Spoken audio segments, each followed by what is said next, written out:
Hey guys, I hope you all are doing good. So, in this video, we are going to talk about the topics that we need to cover for constitutional law for the upcoming APP and PP exam. Now, these topics are going to cover the major portion of your question paper regarding the constitutional law, and I strongly believe that if you will do these topics, you will be able to do 80 to 90% questions which will be asked from the constitutional law in the upcoming examination.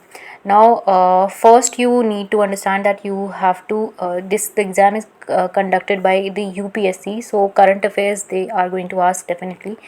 तो current affairs की अगर बात करेंगे तो constitution में आपको amendment सारे देखने हैं, सारे in the sense from 100 to 105, 100 से लेकर 105 तक आप सारे अमेंडमेंट देखिए. क्या क्या आर्टिकल्स ऐड हुए हैं, क्या इंसर्ट हुए हैं, क्या सब्सटीट्यूट हुए हैं, क्या अमेंड हुए हैं, वो आप देखेंगे. उसके बाद यू विल सी कि कोई जजमेंट, अगर उस आर्टिकल से रिलेटेड कोई जजमेंट आया है तो आप उसको भी कवर करेंगे.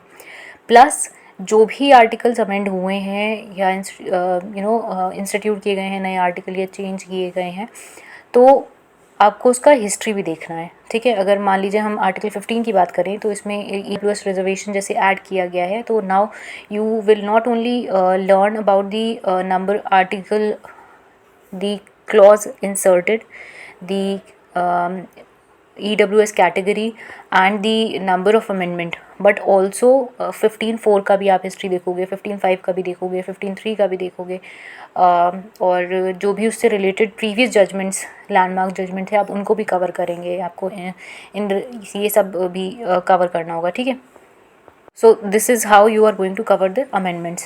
Now after this amendment, what you have to concentrate on is the fundamental right. तो अब fundamental rights को, सारे fundamental rights याद रखने हैं, उनसे related landmark judgment याद रखने हैं, DPSP याद रखना है आपको, उससे related landmark judgment याद रखने हैं, और आपको उसके साथ साथ फंडामेंटल ड्यूटी भी सारी पता होनी चाहिए, वो भी आप देखेंगे.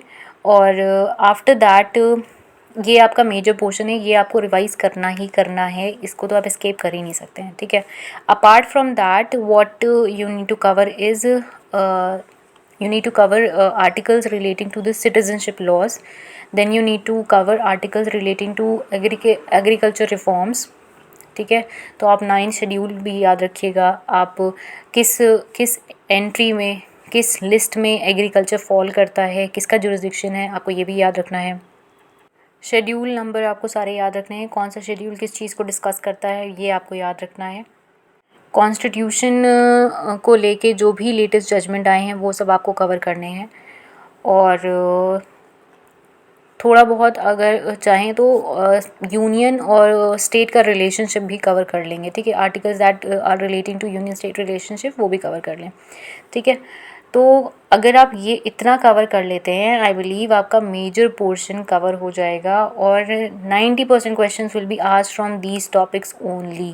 So whenever you sit for the revision of constitutional law, keep these points in mind and prepare accordingly. So yeah, that's it. I hope your preparation is going well, and if you have any other question relating to constitutional law, you can ask me in the comment section below.